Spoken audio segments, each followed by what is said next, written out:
All right, everybody, welcome back to FIEA's In Development. We are 9 lives till midnight. I'm Brian Roth, project lead. As always, I am joined by the one and only Skippy Armstrong. I'm also joined by Bruce, our lead programmer. Tom, the Code Mage Kenny, always a mainstay of these updates.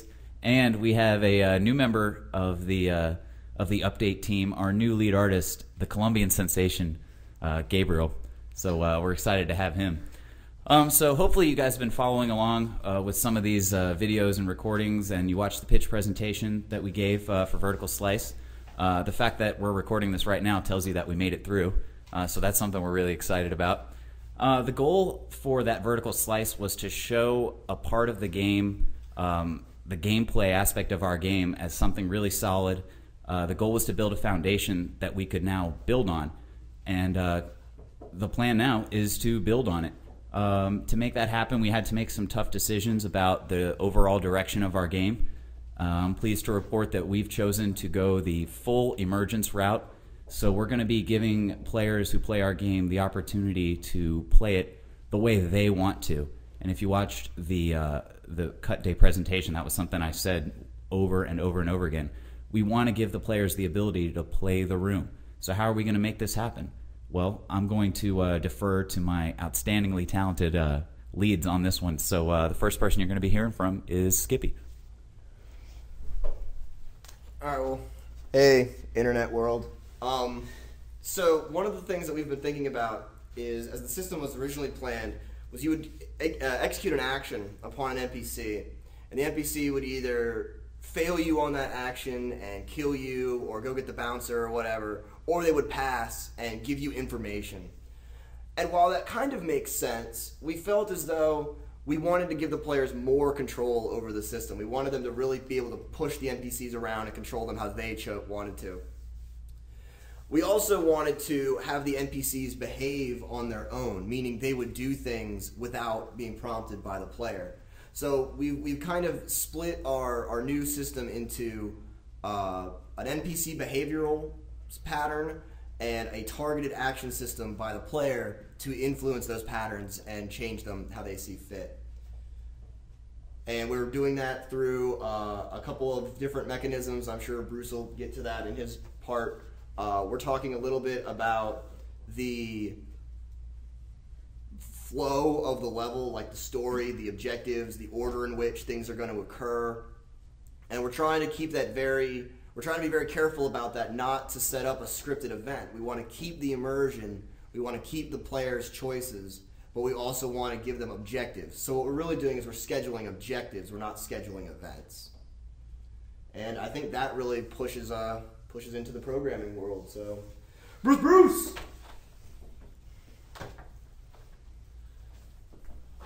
What we're trying to do here is to take something like The Sims, where you have all these NPCs that are sort of walking around obeying their own desires. So they get hungry, they want to go and eat something, or they want to socialize, so they go and find people to talk to, or they want to get some work done, so they go and do some work. We're trying to set this up in a bar, basically. So we have the patrons of the bar. They want to get drunk, so they go and they get drinks. They want to talk to friends, so they go and sit down at a table. Their friends come and sit down at the table, and they talk. But we're doing more than just having the simulation going on. What we're doing is the simulation interacts with the player. The player has to get people to do certain things. Like, the player wants certain people to be socializing so that he can eavesdrop on their conversation. So one puzzle that the player might have is he needs to get a guy, call him Snags or something, to sit down and talk to another NPC like Crumbs. And only when these two NPCs are sitting down and talking to each other can the player actually get the information that he needs from them.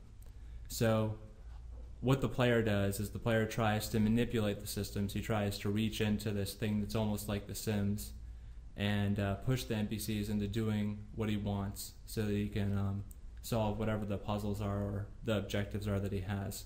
So from the programming side, what we're trying to do is we're trying to build the system that makes these NPCs behave in interesting ways. We're trying to make the system that drives an NPC to go get a drink and to interact with other NPCs in the environment, to socialize, to talk to each other, and whatever other interactions we think up as the game goes along. Another thing that we've been working on is being able to switch between lives. So before we had the problem that you could play a life to a certain point, say take that life and bring him a minute in, and then pause that life. But then if you did something in a future life that caused what that earlier life did to no longer be relevant, there wasn't really a way to sort of go back and change what that first life did. But now we have it so that you can pause your current life and resume an old life, and then that old life that you resume is going to play up to where he used to be and then let you continue on with him. So yeah, that's pretty much what we're working on for the program, from the programming side. And now Gabe's going to talk. You'll know him when you hear him. Is this a microphone or Yeah. how does it work? Yeah, well, I'm Colombian and everybody makes fun. So as far as art, there's been some major changes since the vertical slides. We have now light maps, not glow maps, as you might have heard. Basically, the light maps gives a lot of mood to the environment, which is really great for the noir feeling that we're searching for. I feel that our style is really defined, and basically for art now is just having all the models done, the environment done too, and we have a new artist now, Andrew Olsen, and he's working on the environment. We have to take a step back because as the designers keep changing everything, so everything around the game keeps changing, and now we have more models to make, more environment props to make, and I think animations, that's something that this fully emergent world they're trying to create is going to be an animation madness. Luckily, we have Nikki now as our lead animator, and she has big plans for that, but she hides and she doesn't like status updates.